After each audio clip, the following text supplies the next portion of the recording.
എല്ലാവർക്കും പുതിയൊരു വീഡിയോയിലേക്ക് സ്വാഗതം. ഇത് ഗോൾഡൻ ബെറിയാണ്. എൻ്റെ തൈ മുളപ്പിച്ച് ഞാൻ നട്ടു. ഇപ്പോൾ അത് പതുക്കെ കാച്ചു തുടങ്ങിയിട്ടുണ്ട്.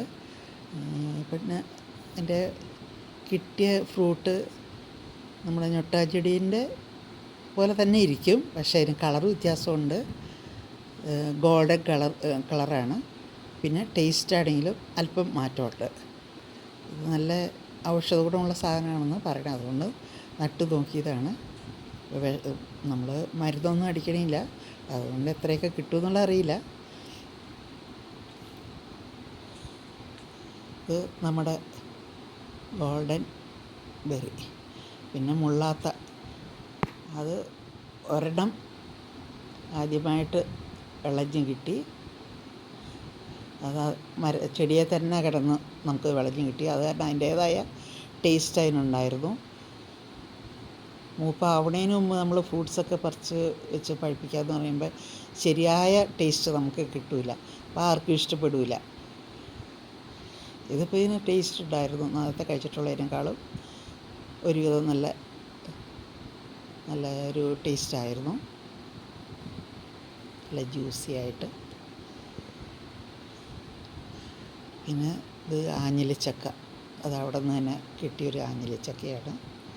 പിന്നെ എനിക്ക് കൃഷിയോട് താല്പര്യമുള്ളതുകൊണ്ട് ഞാൻ കുറേ ഫ്രൂട്ട്സിൻ്റെ തൈകൾ നമുക്ക് നട്ടു. അപ്പോൾ അതിന് ഫലം കിട്ടണമെങ്കിൽ നമ്മൾ വളമൊക്കെ ഇട്ട് കൊടുക്കണമല്ലോ.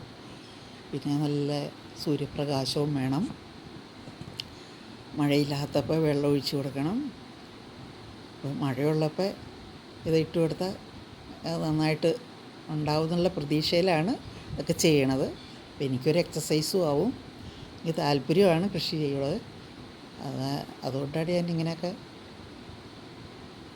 താല്പര്യത്തോടു കൂടി ചെയ്യണതുകൊണ്ട് നമുക്ക് ആവശ്യമുള്ള പച്ചക്കറിയും ഫ്രൂട്ട്സും ഒക്കെ കിട്ടും. നമ്മൾ എത്രയൊക്കെയാണെങ്കിലും മണ്ണിലേക്ക് വെച്ച് കൊടുത്താലാണല്ലോ എന്തെങ്കിലും ഉണ്ടാവുള്ളൂ.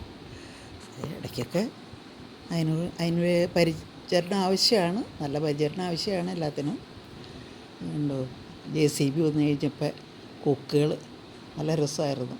JCB പോണ വഴി എല്ലാ കൊക്കുകളും ഇങ്ങനെ പറന്ന് നടക്കുക, അതിൻ്റെ പ്രാണികളെയൊക്കെ കുത്തി തിന്ന് നല്ല രസമായിട്ട് തോന്നി.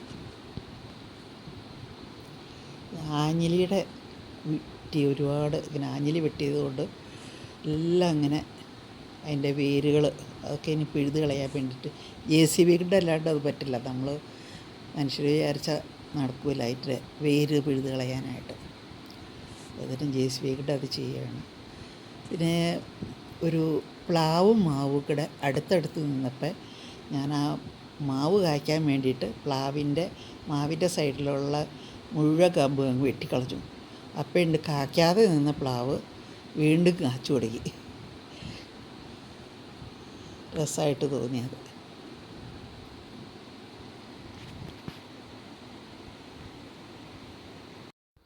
ഇടിച്ചക്കത്തോരന് വേണ്ടി ചെറിയ മൂപ്പെത്താത്ത ചക്ക എടുത്ത് ചെത്തിയരിഞ്ഞ് അതിലേക്ക് ഉപ്പ്, മഞ്ഞൾ, പിന്നെ കുറച്ച് വെള്ളം കൂടി ഒഴിച്ച് നമ്മൾ അടപ്പ് തേണം. അത് മൂപ്പ് കൂടിപ്പോകാൻ പാടില്ല, തീരെ മൂക്കാത്തതും ആയിരിക്കരുത്. നമ്മൾ ഒരു വിസിൽ വരുന്നേരെ പ്രഷർ കുക്കറിൽ മിക്സിയിൽ ഒതുക്കിയെടുക്കാൻ വേണ്ടിയിട്ട് ഒരു തേങ്ങയുടെ പകുതി ചെറിയത്, പിന്നെ കുറച്ച് പച്ചമുളക്, നമ്മുടെ എരിവിനാവശ്യത്തിനുള്ള പച്ചമുളക്, വെളുത്തുള്ളി, ഒരു തരം വെളുത്തുള്ളി, ഒരു സ്പൂൺ നല്ല ജീരകം, പിന്നെ കുറച്ച് ഉപ്പ്, ഒരു സ്പൂൺ മഞ്ഞൾപ്പൊടി. ഇതെല്ലാം കൂടി നമ്മൾ മിക്സിയിലെ ബൗളിലിട്ട് ഒന്ന് ഒതുക്കിയെടുക്കണം. ഉപ്പ് ചക്കയ്ക്ക് ഉപ്പിട്ടിട്ടുണ്ട്, അതനുസരിച്ച് വേണം ഇതിനുപ്പിടാൻ. കടുക് പൊട്ടി കഴിയുമ്പോൾ അതിലേക്ക് ഉഴുന്നിട്ട് വെക്കാം.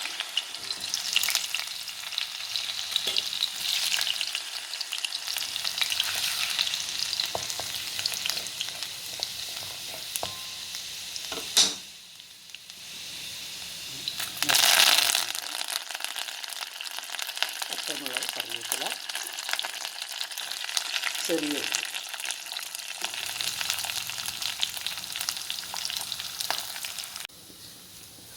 ഒതുക്കി വെച്ചിരുന്ന തേങ്ങയും കൂടി ഇട്ട് നമ്മൾ നന്നായിട്ട് ഇളക്കി അതിൻ്റെ വെള്ളമൊക്കെ പറ്റി തേങ്ങയുടെ വെള്ളമൊക്കെ പറ്റി ഇനി നമുക്ക് ചക്ക ഇട്ട് കൊടുക്കാം.